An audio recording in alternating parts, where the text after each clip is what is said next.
And it must, not because I wish it, but because it is logical. And it shall happen. It shall happen." He beat his skull with his fists, and delirious words rose to his lips. The key grated in the lock. In his frenzy, he had not heard the sound of footsteps in the corridor. And now, suddenly, a ray of light penetrated into his cell and the door opened. 3 men entered. Lupin had not a moment of surprise. The unheard-of miracle was being worked; and this at once seemed to him natural and normal, in perfect agreement with truth and justice. But a rush of pride flooded his whole being. At this minute, he really received a clear sensation of his own strength and intelligence. "Shall I switch on the light?" asked one of the 3 men, in whom Lupin recognized the governor of the prison. "No," replied the taller of his companions, speaking in a foreign accent. "This lantern will do." "Shall I go?" "Act according to your duty, sir," said the same individual. "My instructions from the prefect of police are to comply entirely with your wishes." "In that case, sir, it would be preferable that you should withdraw." M. Borély went away, leaving the door half open, and remained outside, within call. The visitor exchanged a few words with the one who had not yet spoken; and Lupin vainly tried to distinguish his features in the shade. He saw only 2 dark forms, clad in wide motoring cloaks and wearing caps with the flaps lowered. "Are you Arsène Lupin?" asked the man, turning the light of the lantern full on his face. He smiled. "Yes, I am the person known as Arsène Lupin, at present a prisoner in the Santé, cell 14, second division."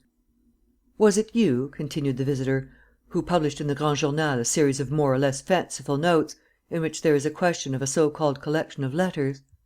Lupin interrupted him: "I beg your pardon, sir, but, before pursuing this conversation, the object of which, between ourselves, is none too clear to me, I should be much obliged if you would tell me to whom I had the honour of speaking."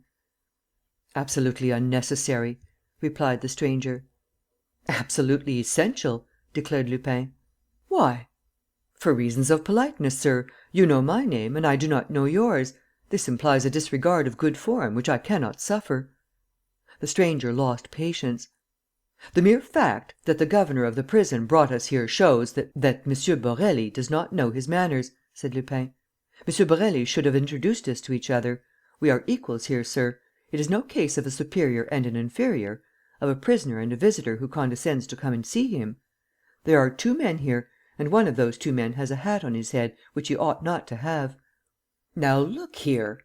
"Take the lesson as you please, sir," said Lupin. The stranger came closer to him and tried to speak. "The hat first," said Lupin. "The hat." "You shall listen to me." "No." "Yes." "No." Matters were becoming virulent, stupidly. The second stranger, the one who had kept silent, placed his hand on his companion's shoulder and said, in German: "Leave him to me." "Why, it was understood ..." "Hush! And go away." "Leaving you alone?" "Yes." "But the door?" "Shut it and walk away." "But this man. ..." "You know who he is: Arsène Lupin. Go away." The other went out, cursing under his breath. "Pull the door," cried the second visitor. "Harder than that. All together. That's right." Then he turned, took the lantern and raised it slowly. "Shall I tell you who I am?" he asked. "No," replied Lupin. "And why?" "Because I know."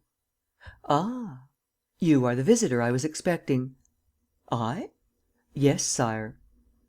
Chapter 11.